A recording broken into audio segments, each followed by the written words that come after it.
Suite à cette fameuse phrase du père fondateur de la Côte d'Ivoire que nous entamons notre vidéo, que le succès de ce pays repose sur l'agriculture.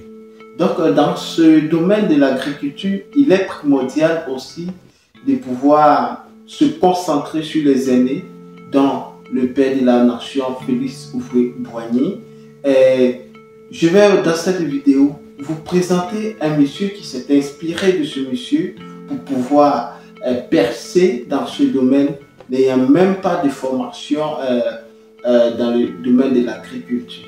Il s'agit bien d'un monsieur que vous, peut-être vous qui résidez en Côte d'Ivoire, vous le connaissez certainement. Il fait partie de l'un des plus grands agro-pasteurs de la Côte d'Ivoire. Nous en parlerons juste après le générique.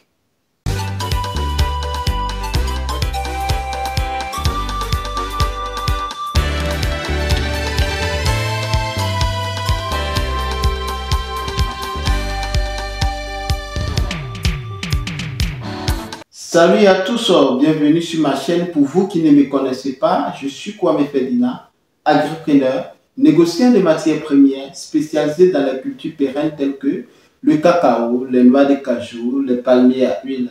Sur cette chaîne Entrepreneuriat sans frontières, nous parlons de business, nous parlons d'investissement, nous parlons du mindset, nous faisons du développement, du coaching personnalisé. Et sur cette chaîne Entrepreneuriat sans frontières, nous plongeons au cœur des paysans, producteurs de matières premières, afin de montrer leur quotidien, partager leurs cris de cœur et opter pour une solution rapide et efficace dans le but de contribuer au développement rural en apportant notre expertise favorable à leur réussite tout en se servant de mise en relation producteurs et acheteurs sur le marché national et international. Nous mettons également l'accent l'éducation entrepreneuriale christocentrique sans tabou.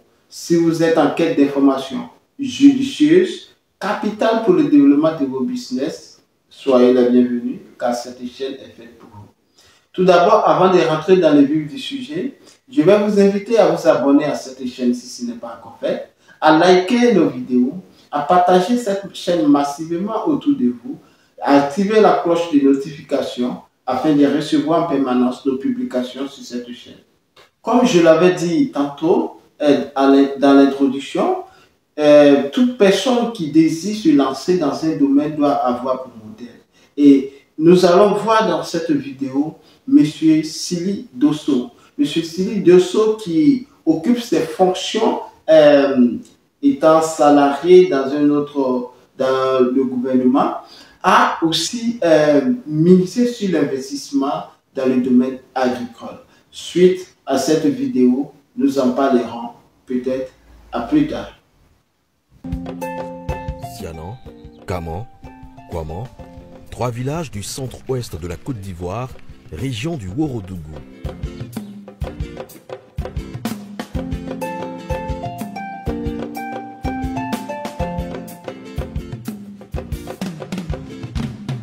Ici naît un vent de renouveau, la relance agricole de la zone. Une relance portée par un homme, le commissaire principal Sinali Dosso, directeur de la transmission et des systèmes d'information au ministère de l'Intérieur et de la Sécurité. Let's go. Allons, Jean, allons. Beno. Ah oui, là-bas. Réussite professionnelle indéniable, l'agro-pastoral demeure cependant sa grande passion.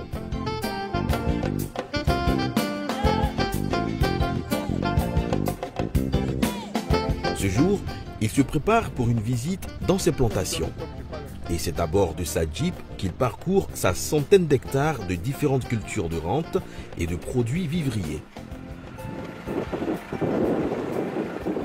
La journée d'aujourd'hui, c'est de faire pratiquement tout le tour de la parcelle qui m'a été dédiée et la parcelle aussi cultivée.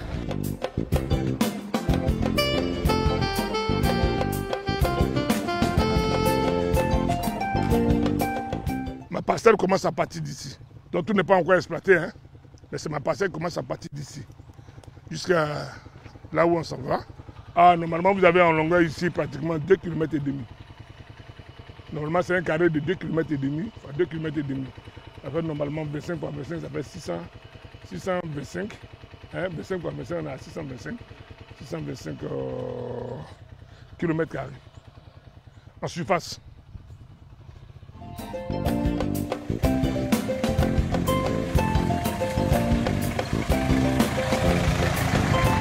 Il y a 82 hectares de macade, on a 17 hectares de cacao,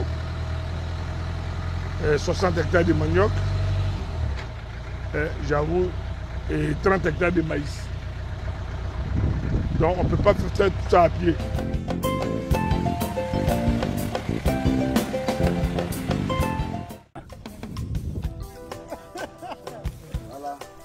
Première escale, la plantation de manioc. Superficie 60 hectares.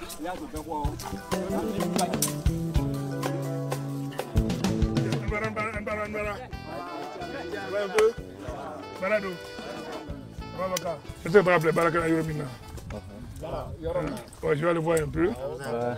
Où est-ce que vous avez travaillé?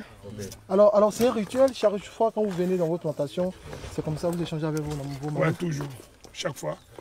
En fait, on me fait le point du jour. J'essaie de voir quelles sont les consignes que j'ai laissées et le respect de ces consignes. Parce qu'en matière actuelle, l'agriculture, c'est un métier. C'est un métier tout autour de l'administration. Lorsque vous arrivez, vous voyez les dossiers en instance, et puis vous traitez les dossiers en instance, vous avancez. Et les dossiers en instance, c'est fait au fur et à mesure. Alors c'est quoi la consigne que vous avez laissée justement? Oh, en fait, avant de partir, je leur ai demandé de nettoyer pratiquement toute cette superficie que vous voyez. Donc ils m'ont dit qu'ils ont fini. Il faut que je vérifie qu'effectivement qu'ils ont fini. Son amour pour l'agriculture est un héritage de son père et du père de la nation ivoirienne, Félix Houphouët-Boigny. Mon premier cours de géologie, en 4e au lycée scientifique, je l'ai fait dans une plantation du président Houphouët-Boigny, à Pamassou, dans un champ de manguiers. J'avoue, ça m'a marqué. Il était président de la Côte d'Ivoire à l'époque. Et quand on nous disait que ces plantations-là appartenaient au président, j'ai vu que c'était un modèle qu'il fallait copier, un modèle qu'il fallait calquer. Avant cela, je pense que mon père m'a donné l'éducation agricole. Mon père était gendarme et à la retraite, il est venu s'installer au village. Donc nous avons grandi qu'avec l'éducation agricole. Voilà comment naît en moi l'idée d'être aujourd'hui ce que je suis et puis être en même temps agro-pastoral. Lorsqu'il est sur le terrain, il donne de la voix et met surtout la main à la pâte. Quand je viens, il n'y a pas de commissaire de police ici. Il n'y a pas de directeur ici. Au contraire, j'applique ma rigueur de directeur au travail.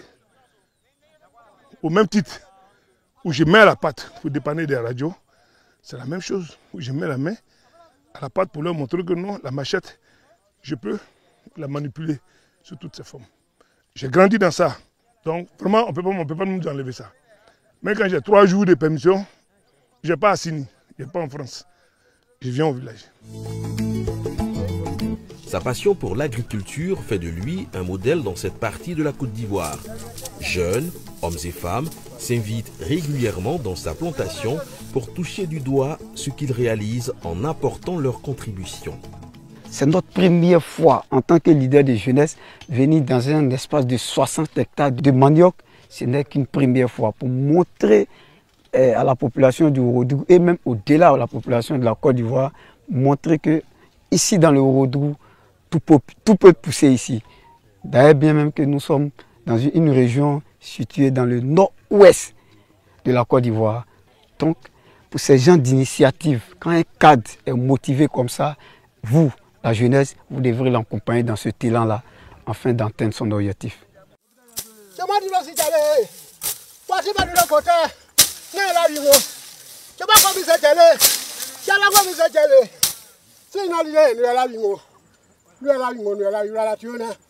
En termes de personnes et ressources, nous avons mis aussi des jeunes à la disposition du grand frère, afin que quand les grands frères les appellent pour venir l'aider à labourer le champ, faire les mains d'œuvre, c'est notre contribution.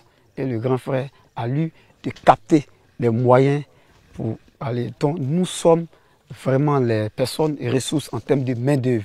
Voilà notre contribution. Parce que qui parle d'espace, parle de jeunes. Vous êtes très bien d'accord avec moi que c'est la jeunesse ici, là, qui peut vraiment faire le traitement de ces champs-là. Surtout 60 hectares, il faut des main-d'œuvre qualifiées. Et les main-d'œuvre, c'est les personnes et ressources, notamment nos parents du village, dans les environs, qui sont prêts à fournir comme main-d'œuvre aux grands frères, afin que le projet soit un projet réel. J'avoue, pour faire tout ça, j'ai eu des villages qui m'ont donné 50 personnes. Ségrab même, qui est la capitale ici, a envoyé des gens pour le planting de ces maniocs. Donc il n'y a pas un village ici qui n'a pas envoyé des délégués pour planter.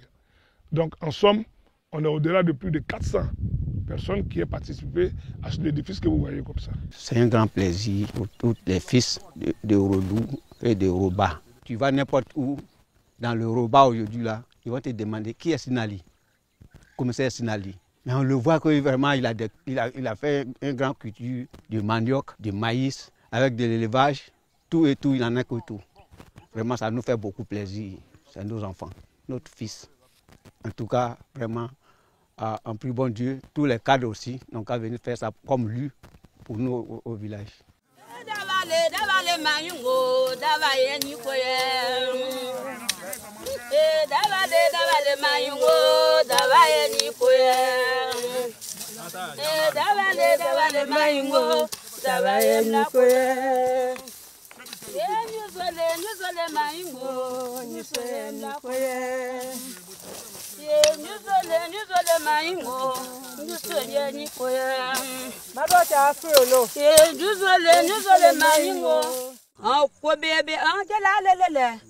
Aye dianya foka danatumi anye joko bebe le ka joko sawatinene pasa yeke kana ambo ndolelo.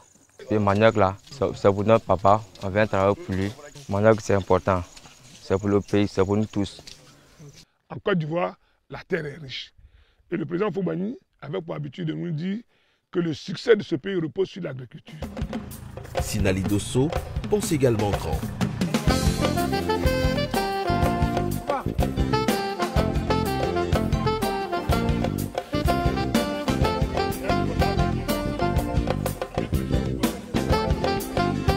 J'ai fait un deuxième barrage ici.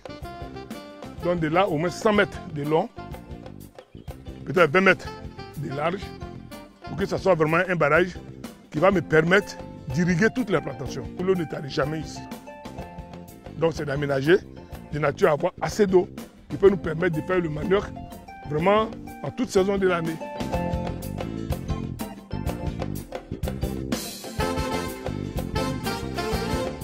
Je me suis essayé sans être ingénieur agronome, mais ça a marché. Aujourd'hui, mes parents ont compris qu'en plus des cultures au fait qui leur sont ici régaliennes, que le cacao peut être adjoint à leur revenu annuel. J'ai fait du cacao et ça marche. Tous les parents savent maintenant qu'on fait du cacao. Tout comme son modèle, la cacaoculture occupe une place importante dans son cœur, dans sa vie. Il en possède 17 hectares. Ces 17 hectares de cacao produisent en moyenne une quinzaine de tonnes à chaque récolte. Les premiers plants de cacao, c'est depuis 2006. 2006. J'ai eu un Ivoiro-béninois du nom de M. Hachimi, qui était le conseiller en agriculture du président Foubani, qui était mon voisin à Yopougon. Donc c'est lui qui m'a donné 50 cabosses de cacao que je suis venu implémenter ici. Vous voyez tout ça, c'est à partir de 50 cabosses de cacao. C'est du cacao que vous voyez comme ça. À chaque passage dans sa plantation, Dosso Sinali passe à la loupe tous les détails de son champ. Il observe, vérifie et ordonne. Ses instructions à ses collaborateurs ont un objectif, celui d'assurer une meilleure rentabilité de ses productions. C'est très grosse cabosse de cacao. Ouais. Eric, chaque fois il faut arriver dedans pour ne pas que je vienne trouver ces traces là-dessus comme ça. Voilà, parce que quand c'est mieux que tu n'en aies pas, toi tu fais la concurrence avec les écureuils. Vous voyez un peu. Château, tiens. Le président Foubani avait des champs de mangue à Pangwassou. Il avait des champs d'ananas à Yabra. Il y avait des champs de cacao, champs de café. Au fait, on doit avoir un modèle. Le modèle pour moi, en tout cas pour développer l'Afrique, c'est le président Foubani. Donc vous voyez que je m'inscris dans sa logique. Je viens faire chez moi une multitude de cultures susceptibles de réussir chez moi. C'est tout. On n'a pas besoin de sortir de Saint-Cyr pour comprendre ça. Non. Et la deuxième raison, c'est que je vous ai dit que mes parents m'ont mis à l'école pour venir leur donner ce que j'ai appris dans les livres. Sinon, je n'ai pas plus intelligent que mes parents. Mais moi, quand j'ai fait une multitude de cultures, ça leur apprend à comprendre que non, il n'y a pas seulement que l'anacarde qui pousse chez nous, que le cacao aussi pousse, et le manioc. Donc, ça dit, ils s'investissent aussi dans cette culture-là à l'échelle qui leur convient. Une fois dans sa plantation de cacao, difficile pour le fils de Canaan de contenir ses émotions. Ça, c'est de la passion. Si vous n'avez pas la passion, vous ne pouvez pas vous amuser à faire ça. Donc Nietzsche disait qu'il n'y a pas de gros œufs sans passion. Ça, c'est mieux d'embrasser ma cabosse de cacao que d'aller embrasser Assimi. Chaque pas posé est inspiré de son modèle, le président Félix Houphouët-Boigny. Alors demain, travaillez, ne pleurez pas. Prenez courage, ça viendra. Vous avez tout pour réussir. Une terre riche, de jeunes gens intelligents, qui ne demandent, comme la terre vierge chez nous, même la terre du Sahara, il suffit de quelques gouttes d'eau pour que vous voyez reverdir le Sahara.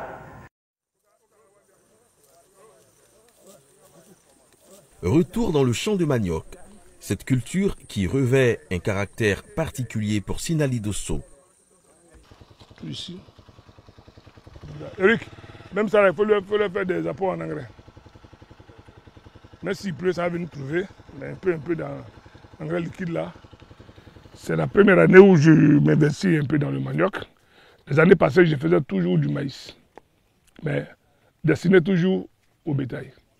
Parce que la cible que je vais atteindre, c'est l'anéantissement des conflits éleveurs-agriculteurs. Les conflits éleveurs-agriculteurs sont de plus en plus répandus en Côte d'Ivoire. Le Ouorodougou n'est pas en marge. Cette région du pays enregistre régulièrement des tensions à cause de l'accès aux terres pour la pâture et la culture. Cette situation menace très souvent la cohésion nationale. L'élevage a pour paramètre primaire l'agriculture. Si vous êtes éleveur, vous êtes obligé de collaborer avec les agriculteurs, au pire des cas. Sinon, vous-même, vous devez être agriculteur. Associer l'agriculture et l'élevage, une technique qui semble bien marcher, en témoigne à la visite d'Aliba, le président de l'interprofession des grands ruminants de la région du Ouorodougou. Cette année, c'est du manioc. Quelle est votre politique?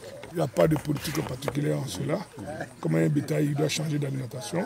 Donc je regarde un peu l'effet du maïs sur le bétail. Pendant un an, là, je suis en train d'expérimenter, voir un peu l'effet du manioc sur le bétail. Et comme c'est la philosophie du président Issaka Sadogo, pour éviter les conflits éleveurs-agriculteurs, il faut qu'on donne au bétail l'aliment qui lui sert. Donc voilà pourquoi il y a eu ce changement. Il a fait 60 hectares de manioc.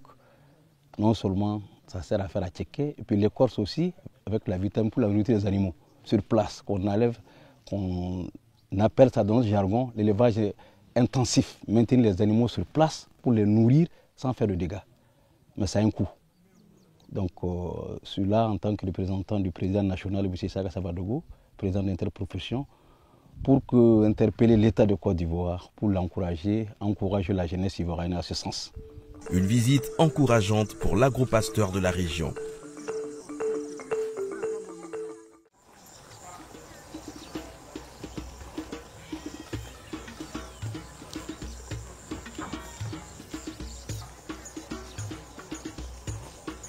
Au premier champ de coq, l'agriculteur, muet en éleveur, est déjà sur pied.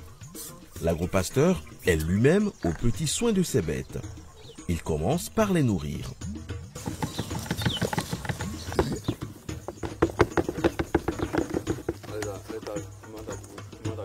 Fonctionnaire, quand tu n'as pas les moyens, tu joues avec les moyens de bord.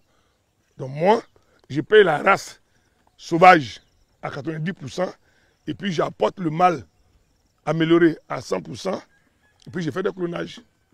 Donc les naissances, j'ai créé un nouveau pâturage avec ces naissances-là. C'est l'idée qu'il faut donner aux Ivoiriens, parce qu'il y en a qui veulent s'investir mais qui n'ont pas l'idée. Il faut partager à tous les Ivoiriens. À tous les Ivoiriens. C'est la méthode. Une fois que vous avez ça, vous allez voir que la Côte d'Ivoire, les 322 000 km² pourront être maillés d'éleveurs intellectuels. Et quand le secteur sera animé par des intellectuels, vous allez voir que les tests seront encore plus faciles à être élaborés. Et il y a des gens qui vont aller à l'école, qui ne vont même pas chercher à devenir, à travailler dans la fonction publique. Oui, c'est ça. Le commissaire principal est à ce jour propriétaire de plus de 700 bêtes. On était à 812, donc je vais envoyer une centaine à Abidjan. Ouais, j'ai envoyé, c'était 100. Il y a 90 qui étaient en gestation. Donc on les a... Le reste, en tout cas, ça fait 812 moins. Il y avait eu des naissances encore. Pour tout à l'heure, je ferai le point, mais on a plus de 700 et quelques maintenant. 800, plus de 100 sont partis à Abidjan pour la commercialisation. Pour la commercialisation. Ok. Alors, ce matin, c'est quoi vous leur donnez comme nourriture? Ça, c'est des sondes de riz. Des sondes de riz, c'est ce que je vous explique. J'ai dit, l'élevage commence d'abord par l'agriculture. Le riz, c'est un produit agricole. Donc, si vous faites de l'élevage, vous êtes obligé de collaborer avec un agriculteur ou au meilleur des cas, vous-même êtes agriculteur. Si vous ne l'êtes pas, c'est-à-dire que vous n'êtes pas encore éleveur. Donc ça, c'est le son de riz. Mélanger un peu de sel, tout, vous voyez, c'est comme ça.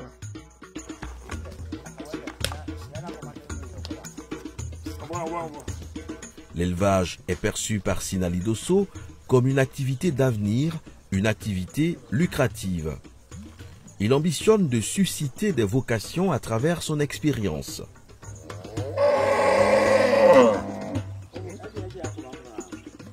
Ici, de faire un choix entre les banques et puis l'élevage. Vous faites un choix entre les banques et l'agriculture.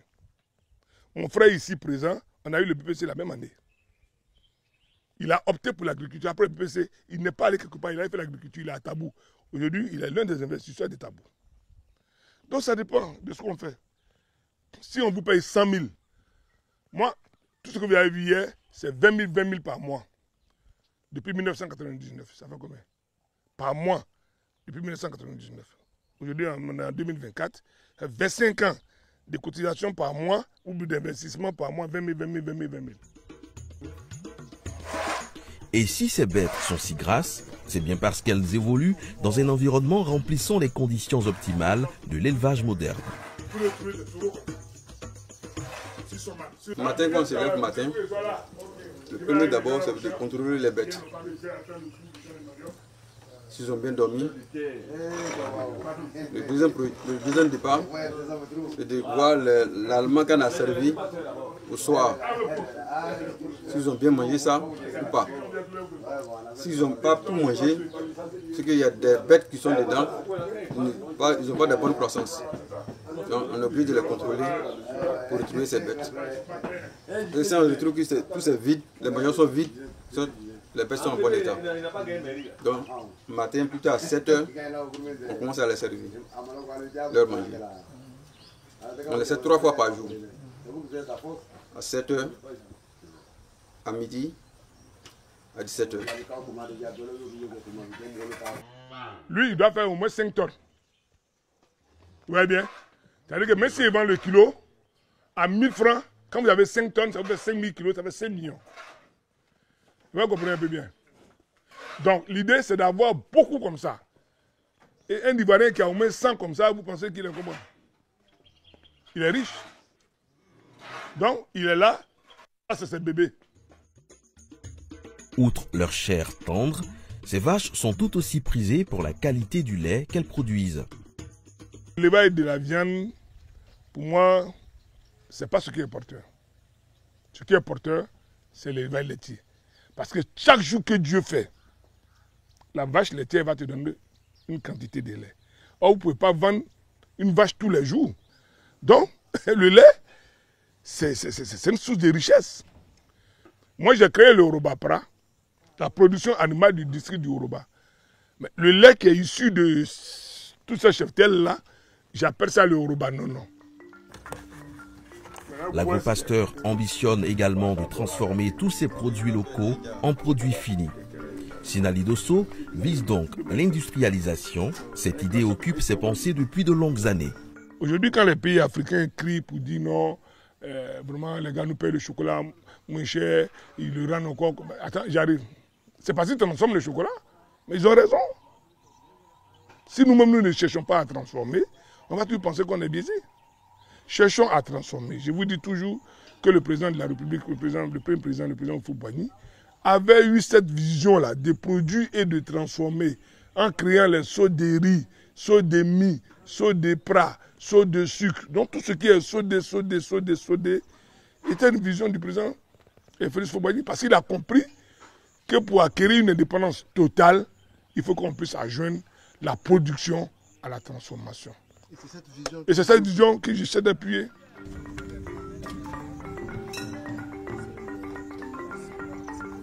Passionné, ambitieux, dévoué et disponible pour les populations de Sianan, de Kanan et de Kouaman, sa détermination pour le développement de l'agriculture dans sa région suscite l'admiration des habitants de sa bourgade, mais aussi et surtout du chef du village. La terre du Nord est riche, puisque si vous plantez des maniocs, maïs, l'anakan et le cacao, c'est pour apporter l'intérêt de la terre. Donc il veut nous dire que, au lieu d'aller se noyer dans la mer, il faut rester au village, travailler, avoir ton intérêt. Si moi j'ai un problème de 100 francs, je peux aller faire un cotran, là il peut nous donner ça. Encore, il a partagé ses idées à haut cadre, de venir faire comme ce qu'il a fait là, pour que tout le monde vienne travailler aussi comme lui, à faire le développement du village et la région du Rodou et le Roba personnellement. Donc c'est un plaisir que M. Dosso a créé, nous le soutenons du 1er au 31. Sinali Dosso se sent investi d'une mission, celle de contribuer à faire de sa région un hub économique à travers l'agriculture et l'élevage. Il rêve surtout d'un Ourodougou émergent avec au cœur de ses activités l'agropastorale. Nos produits agricoles, si nous cherchons à les transformer nous-mêmes et qu'il y ait un équilibre réel entre la production agricole et la transformation, je vous dis, nous allons atteindre encore un autre seuil de l'indépendance.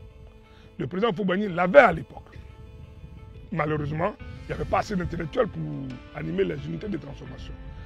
Donc, j'appelle tous les cadres ivoiriens à aller chez eux et à aller implémenter quelque chose chez nos parents, chez eux, les parents qui ont bien accepté de les mettre à l'école. On ne peut pas donner l'argent à tout le monde, mais c'est les idées issues des connaissances livresques que les parents recherchent. C'est ce que vous voyez là. Un secteur qui, selon lui, permettra de contribuer à la sécurité, à la souveraineté et à l'autosuffisance alimentaire du Ourodougou particulièrement et de la Côte d'Ivoire en général. Merci d'avoir pris le temps de suivre cette vidéo jusqu'à la fin. Tout d'abord, avant de se quitter, j'aimerais que vous puissiez retenir ceci. J'ai fait une vidéo où je donnais les 12 conseils pour pouvoir réussir en 2050. Malgré vos difficultés, si vous n'appliquez pas ces consignes-là, vous ne pouvez pas réussir. Alors, dans cette vidéo, si vous n'avez pas regardé, je vais vous inviter à rentrer dans la chaîne et à regarder cette vidéo parce que cette vidéo est primordiale pour votre développement. Donc, je dis que toute personne désirant réussir doit avoir un modèle, doit avoir un mentor. Donc, ce monsieur Sili que nous venons de voir, vous avez vu à chaque instant, il ne faisait que parler de son modèle parce qu'il s'est inspiré de son modèle. Et lui, il a eu la chance de pouvoir travailler même dans le champ de son modèle qui est le père de la nation, Félix Houphouët-Boigny. Donc, voici un modèle agricole que tout ingénieur agricole, que tout entrepreneur agricole désirant aussi se lancer dans le domaine agricole peut s'inspirer. Merci d'avoir pris le temps. On se donne rendez-vous pour une prochaine vidéo. Sur ce, prenez soin de vous. À météo.